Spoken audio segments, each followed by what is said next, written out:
On this episode of the Pit Therapy Podcast, we talk about the band Kublai Khan TX, not the Kublai Khan from Minnesota. We also ask each other, how do we define what is heavy music? So thanks for jumping on, and let's open this pit up. Somebody hit somebody!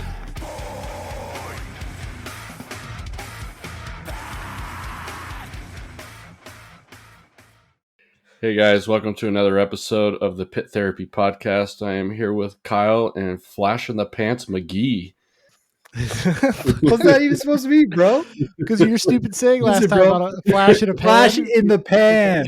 Not in the pants. What are you talking about? You said pants, and then you correct yourself, said pan. Pan, bro. Josh, Can you help you with the pan-pam dilemma? Trevor's on edge right now since he got friggin' smoked on that pole. So, Oh yeah. By the way, You guys are final all result, wrong. 78-22. Listen, 6 people total voted. Like, screw that crap, man. It doesn't Like, matter. Look, when you do statistics, they don't poll the entire country. They do a sample size, and 6 is plenty to prove yeah, that me and Josh are right. you also know they do statistics so that they don't show that there was only 6 people who freaking voted. Well, It doesn't matter. you know, I have plenty of validation that 6 is plenty for one. And 2, in the sacred words of Vin Diesel, inch or a mile, winning's winning. So one of the guys that, like, if you are on our social media or whatever, you'll see that I had reposted Ill Will Zine, his Yeah. account, because he did the poll and stuff. Well, when I saw that Trevor got smoked, I reposted that guy's story and said, "Suck it, Trevor." Well, turns out that guy's name's Trevor too. So I think a lot of people were like thinking that I was telling him to suck it, and so then he like responded on his story. He's all, "Not Trevor from Ill Will Zine, Trevor from Pit Therapy," and I was like, "Oh shoot." Now I Yeah. feel kind of bad because I hope he doesn't think I was telling him to suck it. Yeah. Oh, no, man. That's good Those- stuff. Those So- guys are cool. They've just like a brief history on both of them. They played in a lot of old Salt Lake hardcore bands from like the 90s to present, like Tamerlane, Cherem, 78 Days After Death. I think Dan played in a band called First Blood for a minute. City to City, Skeef to Barg. So they're kind of been around and in multiple bands. They're in, I think, an active band right now called Milk Money and another one. They just play like rock music. It's pretty cool. Cool. Sick. So Yeah, I mean, shout out to those guys. Like, we really appreciate any sort of, being mentioned and stuff like that. So check them out. Ill Will Zine, Zine. They do a lot of Salt Lake City hardcore, right? mhm. A lot of videos and posting for that. So, Videos. appreciate the Salt Lake love. Well, sweet. How you guys been? Been good, man. Good, man. Been good. Been swamped at work and stuff, but I don't know. It's cool. Yeah, what do you got Yeah. going on? Just crap, dude. I feel like something's going on in the world, man. People have just lost their freaking minds. Like, I don't know what's happened, but it feels like in the last like 6 months, everyone's just yelling at everyone. Really? So that's just how I felt, and it just adds a bunch of pressure and Yeah. crap. But it's cool. You It's gonna you be- caught a little bit of that show this weekend. I did. Like 3 bands. Who did you end up staying for? So what went on this weekend was Wild West Fest. It was on Saturday Sunday. and Sunday. So Saturday was the pre-show. I didn't catch any of that. I was busy carving pumpkins and watching the show through my phone. Nice. And then, Sunday I was able to get out and catch a little bit. I was able to work it out. And like, it must have just been meant to be because I literally showed up to the venue. Parking's free in Salt Lake on Sundays. And there was a front row parking spot right there in front of the venue. So I just Nice. backed right in. One of my buddies was right out front and he was actually leaving the show. So he just slipped his bracelet off and gave it to me. So it was just free all the way around. But nice. yeah, so I watched Vamakara, their band out of California. Just from what I kind of gathered, this was going to be their last show that I would be able to see them at. Because I don't have the time, the expungible time to go out to California to see them. So I watched them play. And then this band called Big Boy did a surprise set. They played the pre-show the night before, and then Field of Flames was another surprise band. So Nice. So when you say Vamakara, are they just like slowing down, taking a break, or what's up with them? I'm really not sure. They all come from different bands. Been through a couple change ups in the lineup. But yeah, I just think they're all just kind of moving on to different projects, or they're just not playing as much or not touring as much. This was one of the bands that my band toured with in 2020, right before COVID. Yeah. So it was really cool to see them play. They're probably in one of my higher up favorite bands that is newer in that kind of music. Have you guys ever listened to them? Yeah. Yeah, I've I heard of like I like that heavy, distant, like disgusting chord stuff and just heavy breakdowns. So it was a really good put together show. Mike and Marquise, I think, did a really good job, and I hope to kind of Nice. hope it keeps going, hope it keeps growing, Yeah. and keeps building. So Yeah. Have I'm you a been to that venue before? yeah, so actually, the band we're going to talk about today, I actually got to see them at Soundwell with Oh, Koyo, nice. Koyo and Foreign Hands actually. Oh, sick. sick. So it's a pretty cool venue. So like they have a bar area and like some security, but like not like security in the actual like floor of people. They kind of just, even the bigger shows I went to, they kind of just, I think, expect like the scene to just police itself, like, and take care of each other. And I haven't ever been there where there's been a massive problem. It's just been pretty good all around. That's So, Yeah. how like I think that's a just a scene thing in general now because all the shows I've been to, like down here in Dallas, the larger venues, you just walk through a metal detector, and then there's no security after that, right. Yeah. and I so went. you police your own scene. You know. I caught 4 year there. That was the first time I had been at that venue.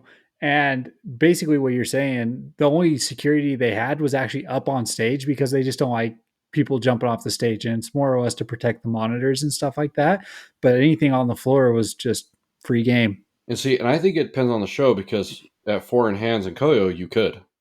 Really? That's And at interesting. this show, you could. So I think Yeah, maybe it just depends on the touring manager. I could imagine 4 Year Strong is not really down for that. probably. But yeah, Well, like, yeah, I don't know. I mean, 4 year, that seems like a totally acceptable thing to do at 4 year. yeah, I So don't know. Yeah, I'm not sure. I would it was agree, but It was kind of weird. It was just like there was no security, like you were saying, except for on stage. A couple people hopped up there and immediately they just got pushed off. You know what I mean? Like they just were trying to keep people off the stage. right. So that was it. But Yeah. beyond that, it was cool. Like we were pressed up against the stage, like there was no barricade or anything. So Yeah, the stage is about 3 feet tall, yeah, which is like great height. So you're not like trying to crawl to get up there, but you're not like That's at the shins where you're like gonna that. die if you're up front. Yeah, that's right. perfect. Like stage dive level too. You know, because it's like if you get dropped, you're not dead. Yeah. Exactly. Yeah. No, and it's pretty cool. Like even the security was pretty cool. No major issues, which is not a very uncommon thing. A big stuff like that.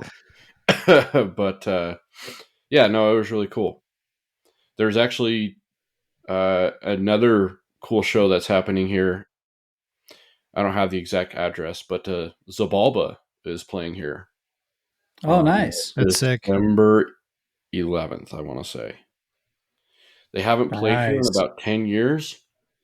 And I've been talking to a lot of old friends, and it sounds like a lot of my old friends are basically getting amped up right now to like see if they still got it. So Gonna be a pretty crazy show. yeah, no. Every time Zabalba's come through here, it has been a literal riot. So Dude, Hasta la Muerte is so good. yes, That yeah. album is just so good.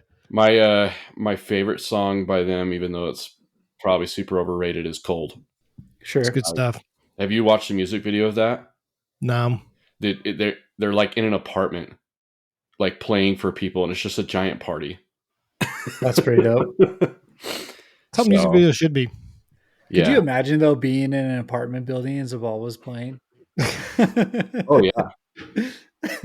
They came Like and that's played coming here. through your doors. They came and played here, I think, in 2008. When I don't think it was. It may have been the Shred Shed or Uprock. I think it was Uprock. I think it was there, and those shows were wild. Yeah. They came through and played here once with the Acacia Strain, and then they played an after show again after, and like just basically all the kids got done at the show and like, hey, this Bobble's going to play again, and all the kids just like went to the next show, like, okay, cool. Nice. Crazy. But That's pretty no, sweet. no, they were a lot of fun. They're really cool dudes. But anyway, do you got any cool shows going on down there, Trevor or Kyle? There's some stuff coming around the end of the year. I don't know if I'm going to be able to make them. It's a hard time of the year. Yeah. So just with the holidays and stuff. So it's hard to, and like work gets really busy for me at this time of the year. So it's kind of hard for me to make it, but Right. I've been seeing a ton of cool tours released for next year. Yeah. And I'm hearing rumblings of a lot of bands talking about touring again. Like I think Koyo's coming back out next year. I saw them talking about that. Yeah, there's just that Neck Deep tour with Drain beginning of year. It just seems like I think bands are starting to ramp up, and next spring, like late winter, early spring is going to be crazy. Yeah. Next year. So Oh, for sure. I mean, we've been seeing a few, like I say, starting to get announced at the beginning of the year, and I'm like I already broke my rule of going to 2 shows in 1 month this month.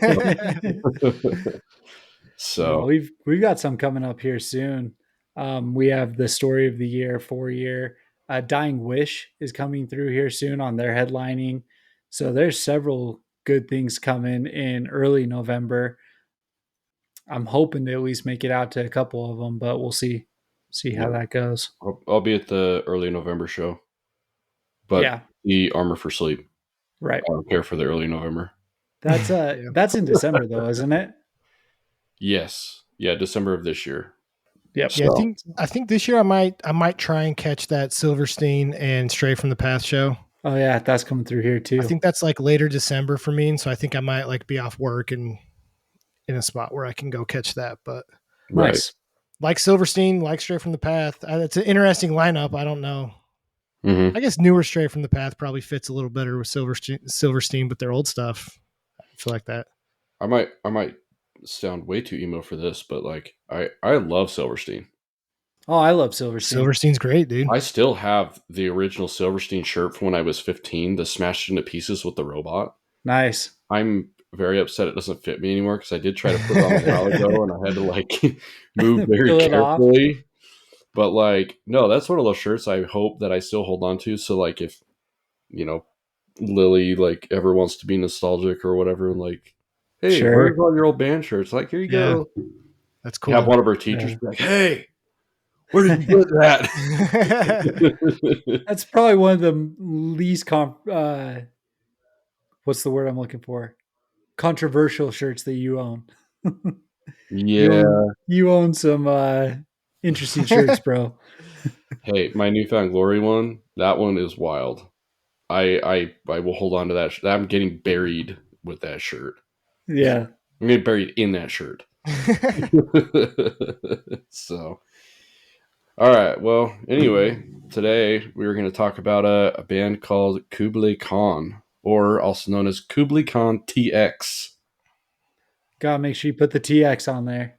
It's interesting because I didn't know this, so I was kind of reading about it a little bit. So, forever, they were always just on Kublai Khan. Like, you could type them in your phone, and that's what they would come up as. And I remember typing them in one day, and like they didn't come up at all. It took like a week or so, and then they came up, and it had a TX at the end. And I always thought like, oh, probably a controversy with like their label or something, rights, all this stuff. So they started like a new band name or whatever. But no, it was a controversy with a '80s Minnesota thrash band. Yeah. How wild is that? Well, and I guess that band like threw a huge fit, right? Yeah. They sued them, didn't they? Like full on. Do you think do you think their email said change your name? Probably. To be honest with you, it was actually me, man. I'm the one who made Kublai Khan put Texas on it. Well, I had heard that like so I don't know about a lawsuit. The side of the story that I heard was that Kublai Khan, Minnesota, like went after them on like Facebook, on like social media. Mm-hmm. And the guys from Kublai Khan TX, like Matt, I was listening to an interview where he was talking about it, and he's like, we didn't have to say anything.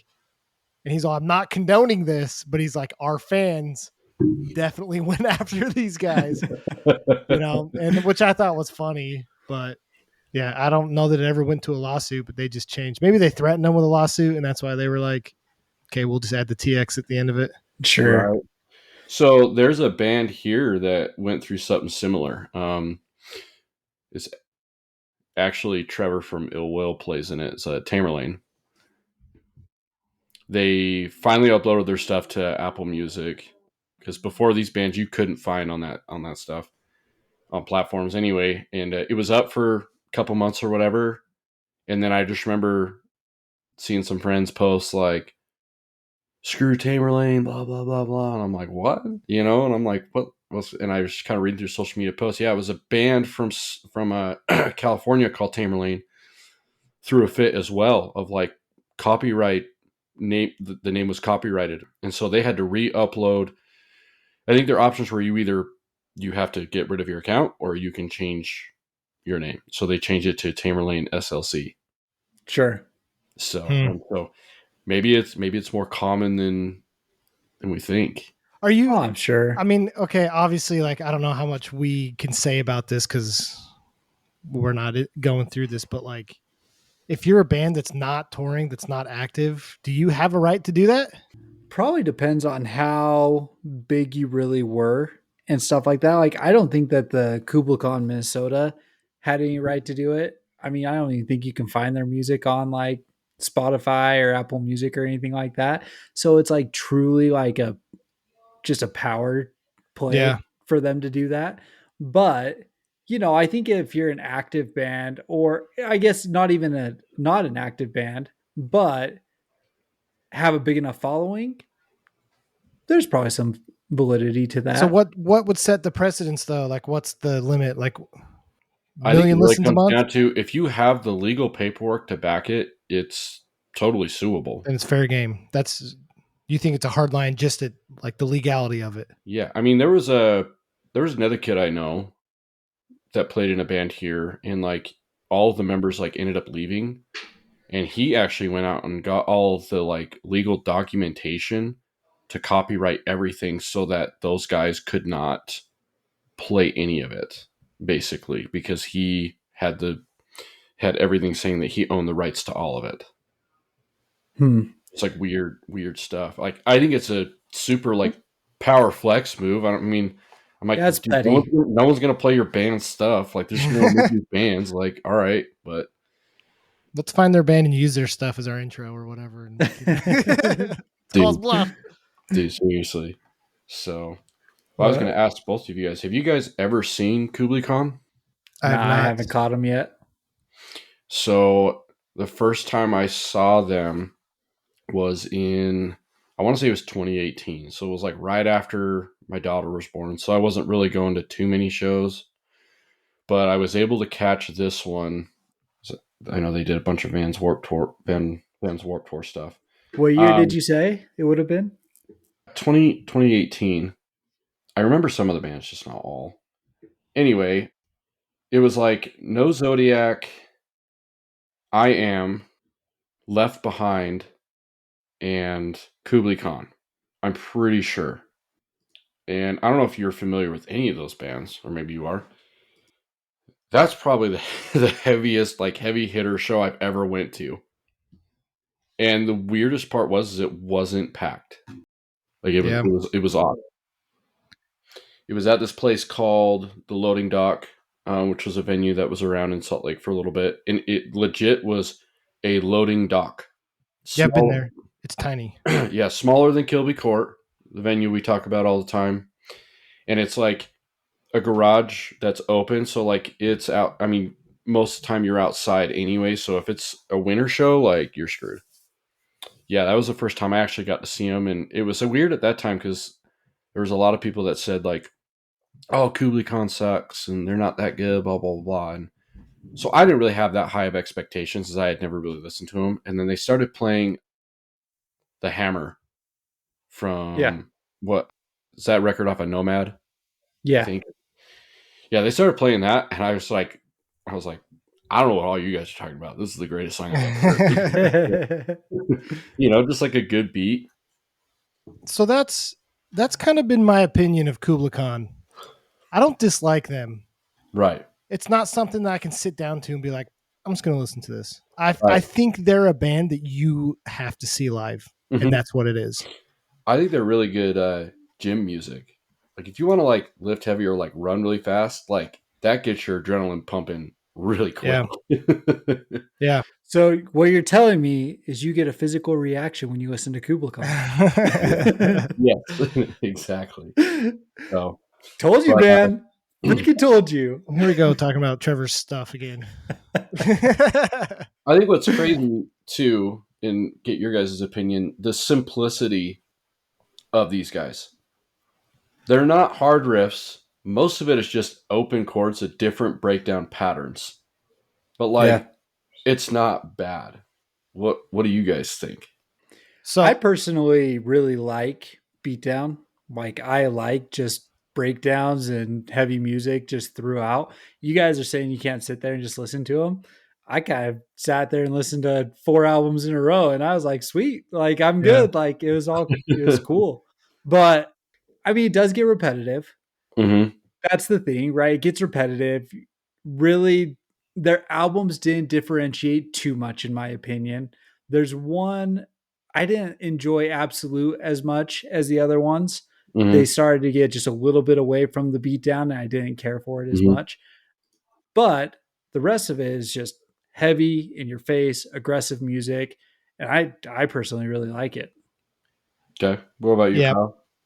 I am not a fan of chuggy chug bands that's all they do. Mm-hmm. I'm in a weird spot with it because I'm not a fan of just sitting here and listening to it. If a song comes on or whatever, like I'll listen to it. That's fine.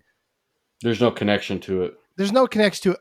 However, I know going to see these types of bands live is just absolutely bonkers. And that's where I would be like, okay, I'm all right with Kublai Khan. Right. I will say that their music gets pretty repetitive, kind of boring in that sense of just like listening to it from a musical standpoint. I will say, though, that if it wasn't for Matt, the vocalist, these guys would be absolute garbage. I think he makes the band.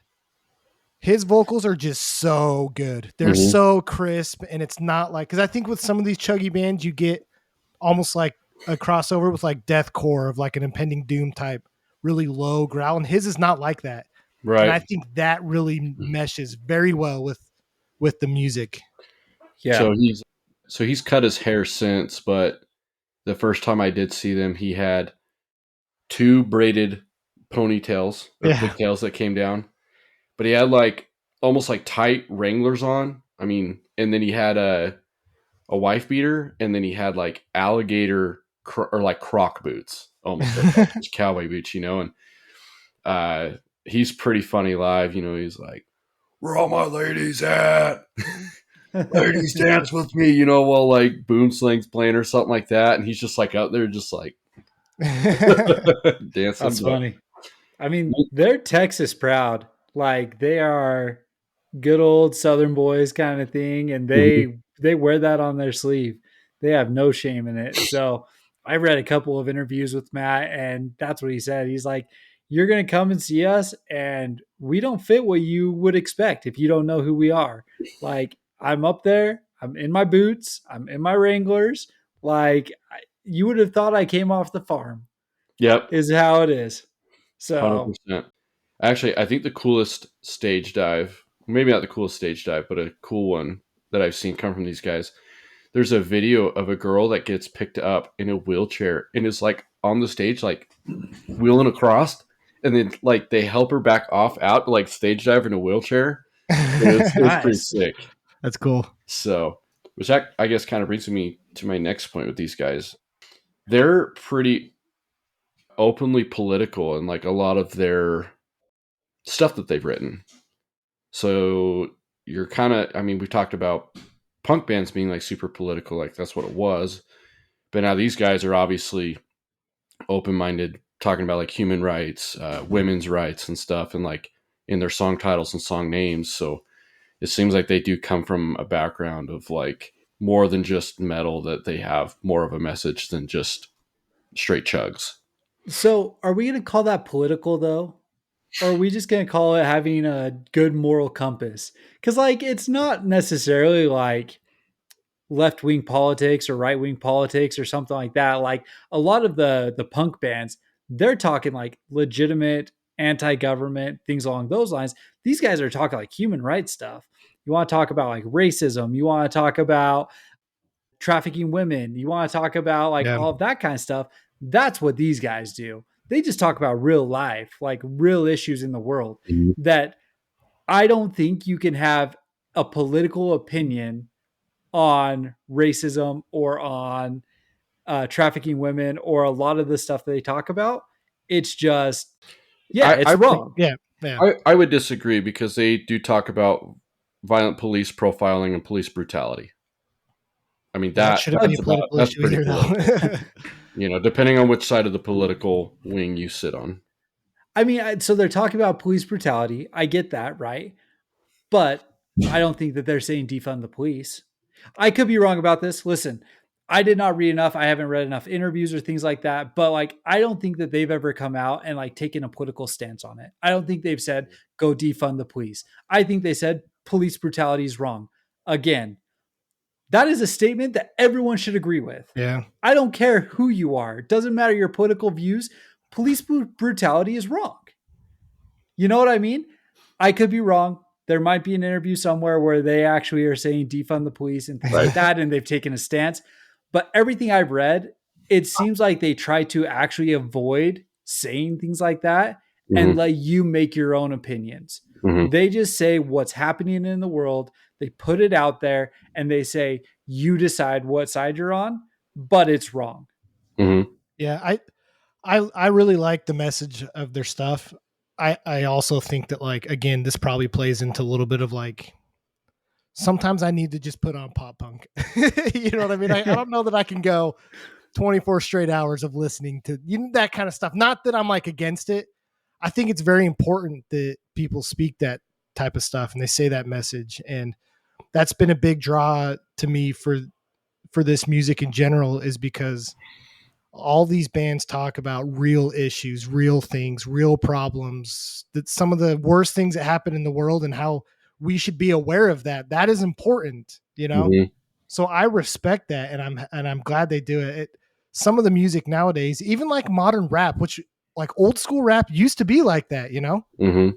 Like you could take the lyrics, we've talked about this, you could take the lyrics from a lot of these songs, even Kublai Khan, and put it in a rap song 20 years ago, 30 years ago, and you're like, yeah, it's the same. They're Mm-hmm. saying the same thing, you know? But nowadays it's just, they've gotten so far away from that, and it's just generic pop music is just like, well, the high school girlfriend, blah, blah, blah. And I'm like, yeah, this has no like weight or merit behind it. And I don't No like that. realism. Yeah. And well, and kind of going along with that, I had read a little bit about some people that were not very happy with some things that Matt had said, which, like, one of them was he had made a comment about the Bible of like, you shouldn't instantly bash people that believe in it until you've opened it up and read it. And I don't think he's saying like, hey, go be Christian. I think he's saying like, hey, you should be informed before you make these comments and opinions on things, right? Like, Mm-hmm. you should do your research. And all these people were blowing him up about it. And I'm just stepping back like, yo, what happened? Like, has the pendulum and all this stuff swung so far that you can't even tell someone like, hey, before you bash on it, you should be informed on it. You know what I mean? Right. So let me ask you this question, because like you guys are both parents, and maybe it's just how I grew up. So like, if I was listening to this band, right, when I was younger, wouldn't really matter what age my mom heard it, she'd turn it off. Wouldn't even give it a second thought, just because it's like heavy and it's screaming, right? So it's obviously like the devil's music. But like, now that you kind of know a lot of these songs have, like you say, just modern day things going on, and recognizing that like, hey, these are wrong.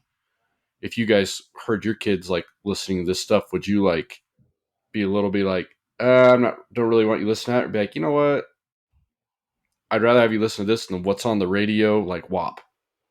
Yeah. Yeah. You know? Dude, I think about that all the time. I'm a big playlist guy. We've talked a lot about Mhm. that. Generally, I remove a lot of the explicit songs from my playlist because I listen to it with my kids. Mm-hmm. My kids are pretty young, right? I think when my kids get to middle school and high school, I probably am not going to feel as conscious about that as long as it's like you said, Josh. I would rather them listen to Swan Song that talks about how human trafficking and prostitution and stuff like that is like jacked up than Yeah. WAP.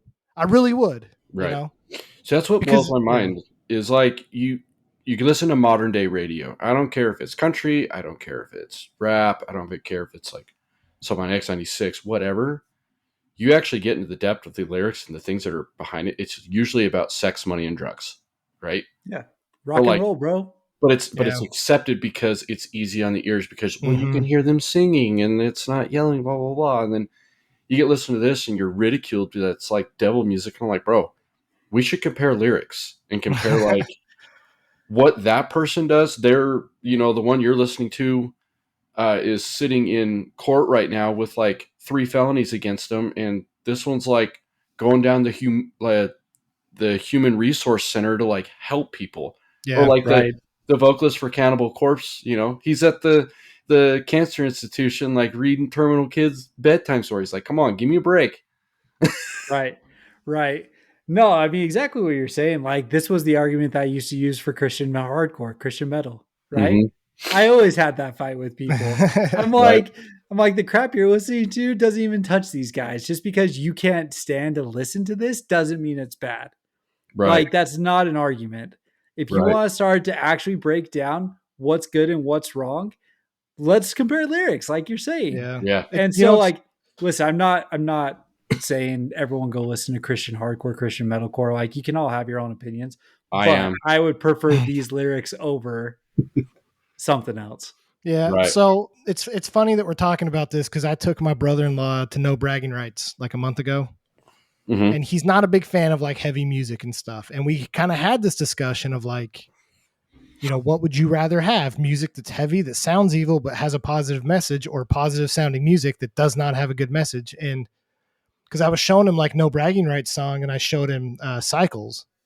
Yeah. And I'm like, if you understood like the message of this song where he's talking about like abusive parents and how you are the one that breaks that cycle with your kids.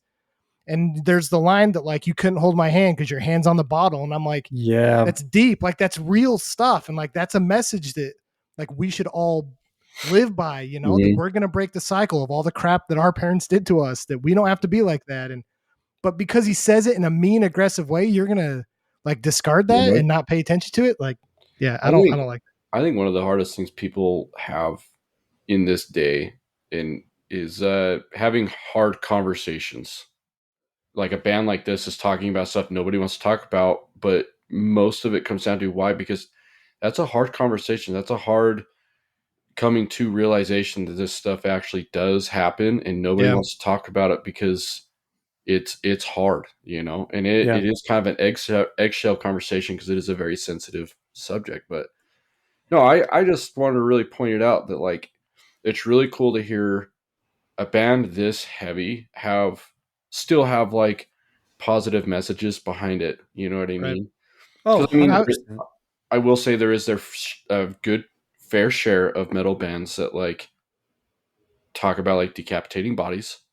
Yeah, what was it Also like? When's fine. a Plague that has the lyric that's like, I'm going to cut you open like an effing pig? Yeah, I'm just like, Yeah. yeah, no, thank you. I mean, there's that kind of metal, obviously, but I mean, I could see this band playing with both kinds of bands. They fit Sure. on both bills. But so I was reading that they were compared to bands like Integrity, Earth Crisis, and All Out War. I think I would agree with All Out War and some of Hatebreed, but not Integrity or Earth Crisis. What do you guys think? Yeah. So this is my biggest thing about Kublai Khan and this current beatdown genre is I feel like it's all so similar that I might as well go listen to Zabalba. I might as well go listen to Hatebreed. You know what I mean? Like Kublai Khan's cool, but it's like I'd rather go listen to those older bands for it. So Right. Yeah, that's just I don't know. Like the thing when we get into this kind of music, and it's what you said earlier, Kyle, is Matt freaking makes it. Right? Like his vocals are so yeah. good. This is the vocals that I want to hear on this kind of music. I don't love the beatdown with the deathcore vocals, and I like deathcore. That's the thing is I love deathcore actually. But when it comes to this stuff, I want a more of like a hardcore vocal, which I think like Matt like does that line like perfect. Yeah. Like it's right on that edge of like hardcore and just heavy, but it's just consistent It's and it's very, very solid. very beefy. It is. Got like It's a very thick, beefy. like tone to it. It's beefy, but it's still raw. It's It's Mhm. not like and you can understand. Yeah. Yeah. That's what it always comes down to. If I can understand Mm. someone, like that typically goes a lot further for me. Yeah. Right. Honestly, he nails it because on the other side of the spectrum than deathcore is you have like knocked loose vocals and like varials, and it's like Right. I can't do that like Really? screechy type either, you know? It's weird. So like I like Knocked Loose and I love Suicide Silence. I don't know if you ever remember listening to their EP. I don't think either of you guys would really care for it, but I like Suicide love- Silence. I loved that stuff. But like Impending Doom, I think I was into when I was like 17, but I've listened to it now and I'm like, no. Like Oh, not bro. into it. I can still get down with some impending doom. So what? So- Okay, Josh, let me ask you, like, what's the distinction there? Because I think to the average listener, they're gonna say they sound the same. Right. Like, what's the distinction for you? So this is going to be a wild comparison because you're probably going to go too high, but Suicide Silence to me was like the step up from the Black Dahlia murder as far as vocals went. And what I mean I might disagree with you there. is Mitch had a very, very good high and low, much like the vocalist from the Black Dahlia murder. Because like the Black Dahlia, he'd be like screaming super high. Like I remember the first CD I heard from them was Miasma. Is that how you say it? Such Miasma? a good album. Yeah. Something like that. Like yeah, so like the first song, starts in or whatever after the intro, and it's just like kind of high, and I'm like, yeah, this is pretty good. And then his low kicked in, and I'm like, whoa, he can do both, And for me, is the same thing with Suicide Silence. Like I was listening to his highs, and then he dropped his lows, and I was like, this is the same dude, and this is a little guy, As far as Knocked Loose goes, when I first heard Knocked Loose, wasn't into it. I could not get into it. I was not into any of their first stuff at all.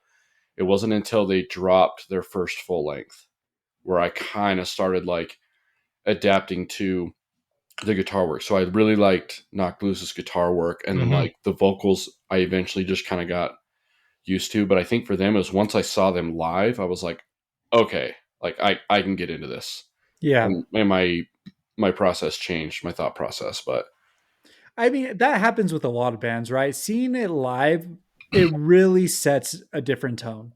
Like, regardless of their music. And Kyle, you said this about Kublai Khan. It's a band that you want to see live. Yeah. You know what I mean? I freaking love Suicide Silence. Mitch's highs and lows are insane, incredible. When you talk about growing into music, listen, no one starts out being like, I love metal music.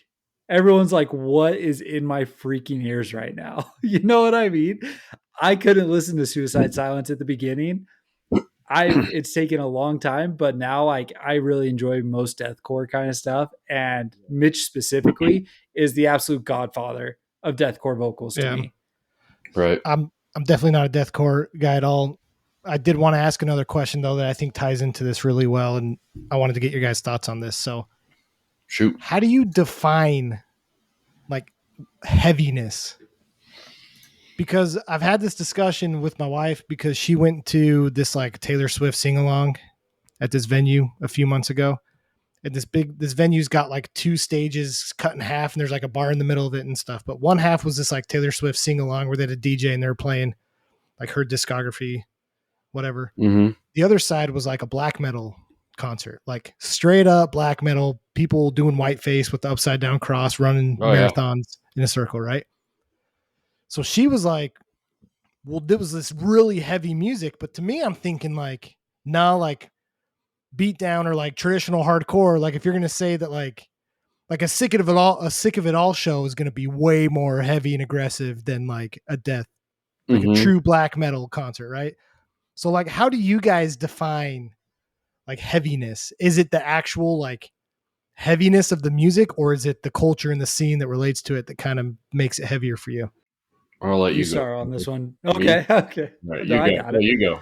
Look, it's a good question. Don't It is a fight good about who's question. going to answer it. All right. No. It's a great question. I don't know. For me, it's more of a feeling because there's some bands that like they will play similar riffs and stuff like that, but if it feels fake. It feels like they're I don't know, they just like current metalcore. A lot of people would probably say current metalcore is heavy. I personally I'm like, no. Like current, well, I don't care what tuning you're in. I don't care what breakdowns you're doing and stuff like that. Current metalcore is not heavy to me for the most part. Anything that has that like electronic synth stuff, like over the top, it's overproduced, digital and stuff like that. I don't care. Again, breakdowns, regardless, all that stuff, it just doesn't feel heavy. When you get into the raw emotion, when you get into like heavy, I'm using the word heavy.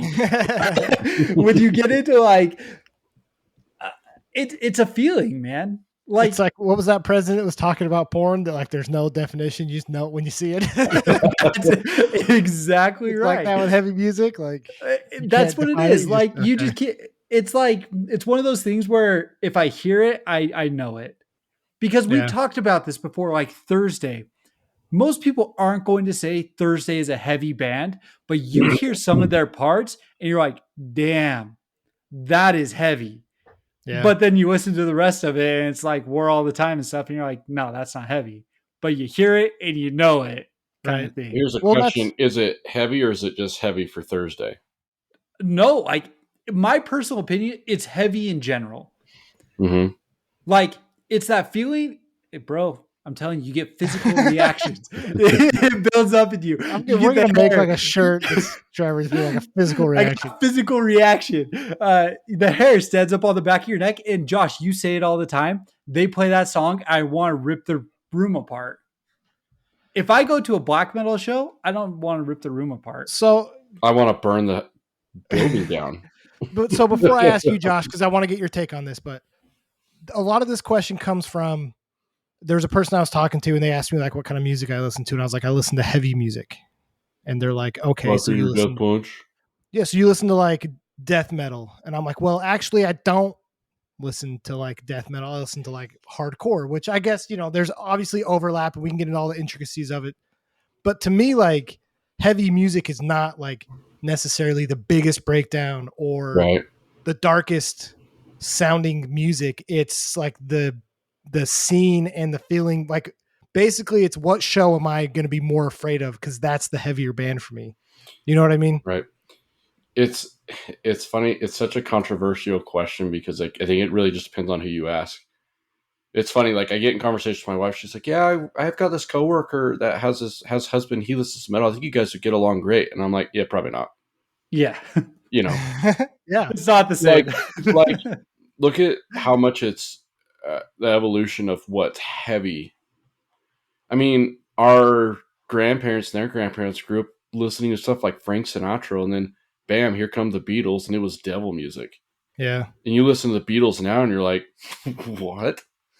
Like, really? Let It Be was heavy? Okay, whatever. In my opinion, the worst heavy music ever is the 80s era. And you guys are probably going to slap me in the face later. Metallica sucks. I hate that band more than anything. That band is the worst thing that ever happened to metal. I hate that band. The next one's Megadeth. Like, So you just terrible. don't like thrash.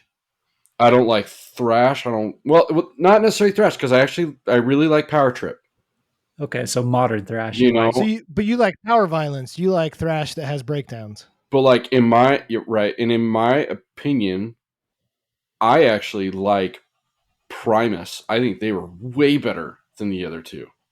And Primus is wild. Yeah. See, so this begs an interesting question because a lot of people would consider Primus heavy. I personally don't. I think Primus is heavy because it's like heavy without being heavy. See, But we that's the say whole. So that this. all the time too. No, but this is the whole point of my question. What constitute heaviness for you? So it's Primus is me, not throwing it's a growly feeling, bro. breakdowns and stuff, right? For Like, me, it's being heavy without trying to be heavy is what I think is like the heaviest, if in a biased opinion. So, like, yeah, when they start playing songs off of War All the Time, and I want to rip the room in half because I'm like, the lyrics are hitting me in an emotional way, the guitar work, the beat, everything, you know, like, and it's like so heavy, like, I guess in my own personal mind that like, but it's not like we're intentionally going to make a breakdown heavy. I think the two heaviest bands to exist to this day, in my opinion, are Cannibal Corpse and Obituary, because they have like a little bit of like everything. Because like I could just see like the YouTube comments right now, like karate's gay, or like uh, they don't even know what real metal is anymore. There's no solo, you know. It's just like such a weird biased opinion. Like, this isn't even heavy. This isn't real music. You can't even understand the lyrics. And I'm like, yeah, yeah. I like stuff that is heavy without being heavy. That it's heavy where in a way where it like hits you in the gut, or like where you feel your heart like go all the way down like into your toes, where you're like, yep, now's the That's time. what I'm saying, Right. bro. It's a And what's- freaking feeling. and what's interesting, and I guess the point that I'm trying to make, and specifically with Kublai Khan, is that doesn't necessarily mean it has to be a big chuggy band, right? Like Kublai Khan's heavy. We fight fake fight ninjas, invisible ninjas, whatever, crowd kill, all that crap to Kublai Khan, and it's sick. But like when I think of heaviness, it's not just a chuggy chug breakdown. It's so much more than that. Because one of the like scariest crowds that I feel like I've ever been a part of was Shai Halud. And it's like if you put Shai Halud's music up to Kublai Khan, you're gonna think like Kublai Khan's heavier, but I'd be way more scared at a Shai Halud show than I would a Kublai Khan show, you know? Right. And so that to me is what constitutes heaviness, Mm-hmm. is like the aggressiveness, the danger, you know? Danger. See, like, and I agree with what you're saying, but at the same time, like, I feel Kublai Khan is a very heavy band, and a lot of it comes from their lyrics. It comes from Matt and what they talk about. Like, it's emotionally heavy, on top of the breakdowns, on top Yeah. of the chuggy chug. Like, it's more than just the guitar work, right? It's more than just the double bass, the drop tunings, and all of that stuff. There has to be something else to it. And so, like, when you're saying you say Shai Halud over Kublai Khan, Shai Halud means so much to so many people that like that emotional connection to that band is a heavy connection. Makes it heavier. Mm-hmm. So like That's an interesting point. Yeah. I feel like that's what it boils down to, is it's like it's the emotional connection, because there are grindcore disgusting bands that a lot of people would say are heavy, but it doesn't feel heavy to me the same way that these bands do. Just feels gross. It just exactly. No, like straight up, right? Yeah. So I don't know. It's an interesting question. It's a good question. And I hope that other people actually listen to this and comment, because I want to know what constitutes heavy for other people too. Right. Yeah. Well, kind of before we get like, I guess, going to we won't really go through the Discog, but I want to ask one last question. I feel like these guys are really catchy. Yeah. Like the first time I listened to that song, The Hammer, and then their new single called Theory of Mind. Mm-hmm. Yeah. The like riffs and like the bobbing in my head gets stuck in my head, and I find myself like, oh, they just kind of like bob in my head. Dude, Just like air. The first time I heard that part where he was like, monkey see, monkey do, I was like, yep, that's going to live inside my head for a long time. Yep. See, and it's funny that caught on to you, because that was like the one time that they said something where I'm like, man, that's kind of cheesy. No, I'm not saying it wasn't cheesy. Whatever. I'm just saying it was super catchy. It was super freaking catchy. Yep. The Sure. beat and like the musicality to it when he's saying that, I'm just like that. I'm gonna wake up at like 2 a.m. and be like, monkey see, monkey do, Yep. Right. Yeah. So anyway, cool. So they've had a few Hold on. singles. Yeah, real quick. What is your favorite album from these guys? Or is this a single bass band? Because there are bands that are like that. I personally like Absolute the best. Really? Even though I think Nomad has probably Nomad has the Hammer, which I thought in my mind was like the best song, but then Theory of Mind came out and I'm like, ooh, I think that one's actually a little better. But I Okay. actually really enjoy Absolute a lot. When that was released, I remember I was in California and I was the driver and I was also in control of the music, and that's what we listened to for a week straight. Okay. Dylan was mad at me. See, and that's interesting because Absolute's pretty low on my list. I personally like Nomad a ton. I like their first two albums. I thought those first two albums were just solid, but they came out just swinging hard. You know what I Mhm. mean? Like they were just solid for what they put out. I really like Lowest Form of Animals though, or Mhm. Animal. That's my favorite. I Like that Swan EP is Song. so good. Yeah, Swan Song with Scott Vogel from Terror. Mhm. Because like obviously all these bands have like cameos or whatever, or what I don't know, what do you call it, like Guest vocals. guest vocals with people all the time. But the back and forth of their vocals, especially at the beginning of that song, when I first heard that, I was like, this is incredible when they're both going back and forth, and then it stops and you get like the heavy chugging coming in. I was like, dude, Listen, that's heavy. Did Right. you see the music video for Swan Song yeah, when they're like sitting in the church and they're yelling back and forth? I was like, I don't know. That's so cool. That song yeah, is so cool. Yeah. Anyway, yeah, What yeah. about you, Josh? What did you say what your favorite was? Oh yeah, I guess you did. Sorry. absolute, Yeah. yeah. My bad. So I think Absolute's my favorite record out of the records that they have. I think Cloth Ears is awesome. Self Destruct is awesome. Self Destruct, actually, when he starts playing that that bass line by himself, I was like, I haven't heard like a bass tone like that since Sleeping Giants Mm. first record. You know what? Absolute reminded me a lot of Sleeping Giant. There was several times that they had riffs in there where I was like, man, I've heard that before. And I Mhm. would go back and I listen to some Sleeping Giant stuff. And I'm like, there it is. Right. So it was the one that was the least just in your face beatdown, in my Right, opinion. It right. was the one that It was a strayed a little little bit. faster. It was a little different for sure. I agree with that. Yeah. And so But I think that that's why, again, if I'm listening to a beatdown band, give me straight beatdown. So I right, think that's why it dropped a little bit for me. right. Give me your top 3 favorite songs. Well, I'll just give you two because I don't know the names of the other ones, but Swan Song and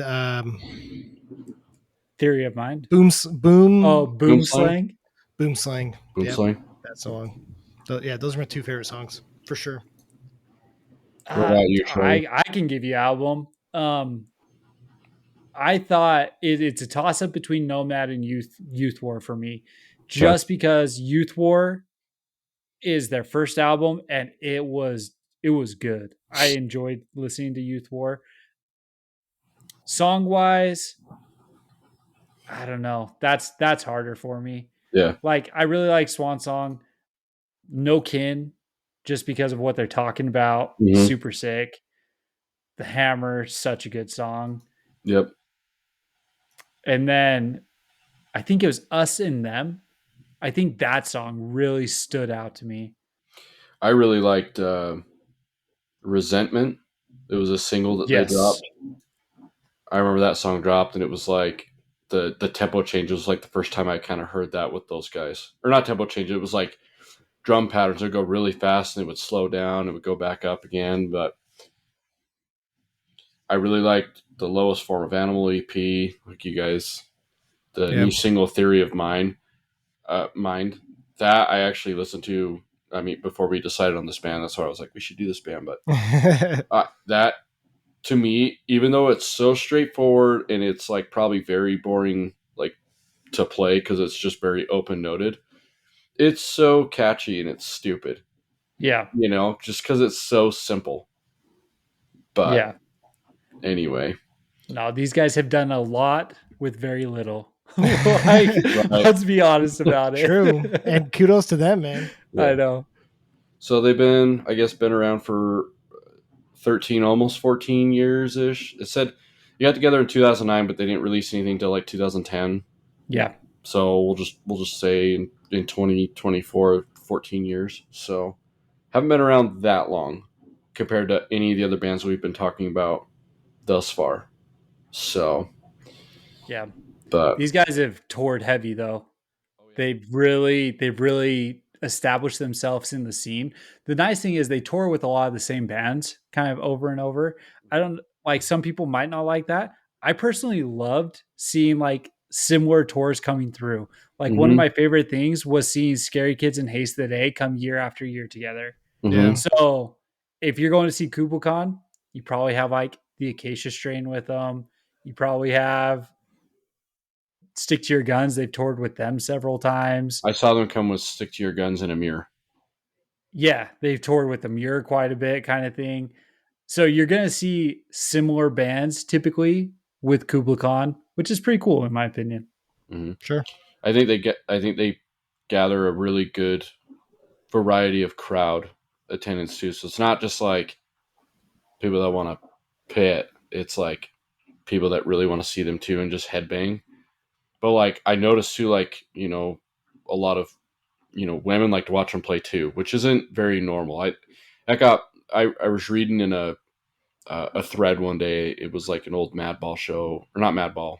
Maybe it was Madball show. And we were like, something going on. Anyway, they were like, there were girls at the Madball show and they were hot. Listen, Matt's a good looking dude. Matt's a good looking dude. Well, I mean, I felt like that was kind of a thing too. Like you didn't really see a lot of girls at like heavy metal shows. I mean, you saw them at like the big shows, like they remember like Devil's Power, stuff like that. But it was like an actual hardcore band.